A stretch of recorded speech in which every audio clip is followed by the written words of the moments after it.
I was doing some owl studies for something I can hopefully show you soon, and it seemed like a good opportunity to make another tips and tricks video. So here's how to have fun with drawing owls. Jumping right into some useful owl shapes, I want to emphasize how important the simplified face is. Owls are one of those animals that come with a long history of illustration, so we have automatic shortcuts in our brains. The half apple, almost heart shape, is one of those shortcuts. Getting familiar with twisting it around will jumpstart your ability to relax and enjoy owl illustration. Other than that, I recommend thinking of the owl as a baked bean with wings. As silly as that sounds, warming up with the bean shape will make your lines more confident, which is key to achieving the dynamic feeling of flight. Now, wings are a topic I could go on and on and on about, but I will hold back for this video. If anyone would like a more in-depth look into how they work, feel free to ask and I'll happily go into it. But for now, I will offer a cheat sheet of sorts. This should cover most of your wing-based questions, I hope. With that covered as briefly as possible, here I go with my sketches. I realise that my construction isn't very clear during these, but the truth is I do a lot of it in my head. I'm really not exaggerating when I say birds are sort of muscle memory for me at this point. I'm not sure there is anything I like drawing more. I'll include a draw over at the end to show the construction that I was thinking about. The important thing to note is that my sketches are very loose. I prioritise line confidence in this step and only worry about refining in the cleanup. That said, in order to really sell the light and fluffy feeling of the feathers, even the cleanup is a little looser than it would be for an animal such as a lizard. For feathers in general, the rule of thumb is less is more. Depending on the bird in question, this is a moving scale, but for owls, I find that they look best on the lower detail side. This is because of the way their feathers clump together in soft, pillowy shapes.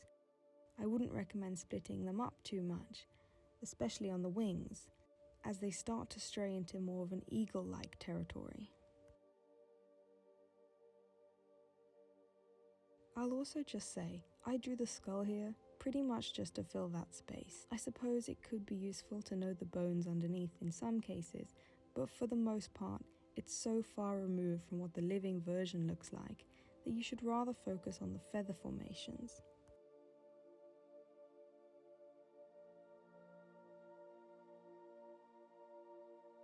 Some key things to keep in mind while drawing owls include their nose bridge, beak size, and tail length. The ridge of feathers along the nose goes a long way to make your drawing look convincing. It's a trait that, while not entirely unique to owls, we subconsciously know to look for, especially in barn owls.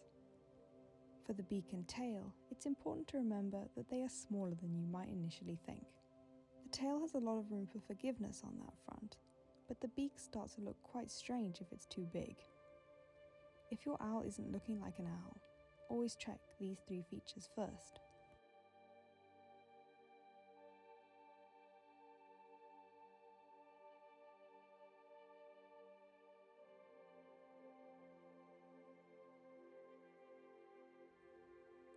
Less is more applies to colour as well. Most owls are overwhelming at first glance. The mass of colours and patterns can be hard to break down, but it's important to take a step back and force yourself to simplify. My general approach is to ignore shadow in the beginning and pick 3 main colours that I will use to create basic highlights and patterning. You can always add the shadows in later once you have your basics down.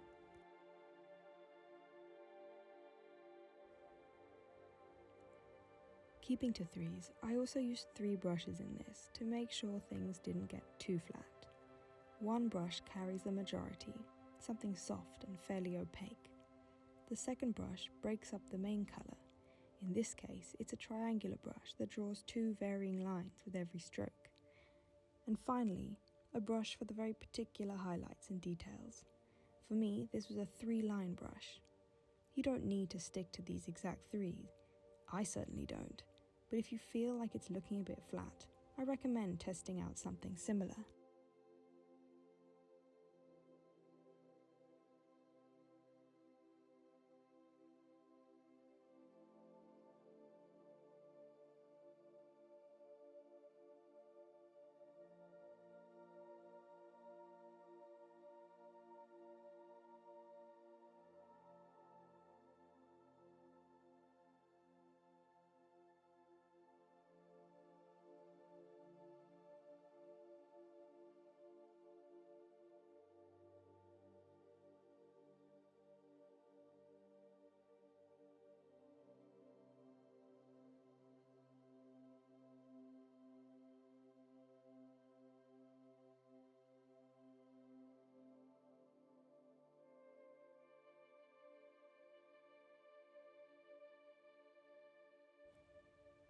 Here's the very simple draw over with the constructions that I was thinking about.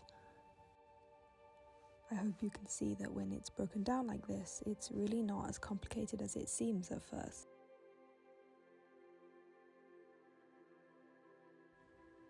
And last but not least, a few stylization options, very quickly sketched.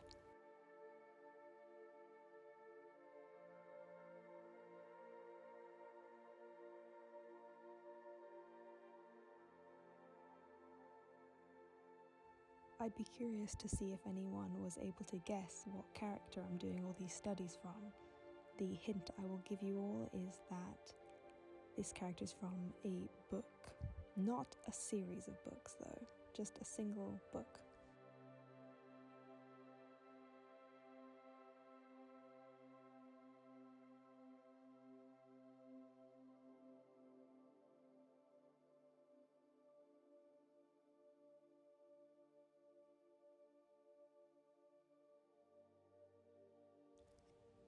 Thank you very much for sticking around till the end. Hopefully someone found this helpful and not just me rambling about owls. I hope to see you in the next one, and for now, goodbye.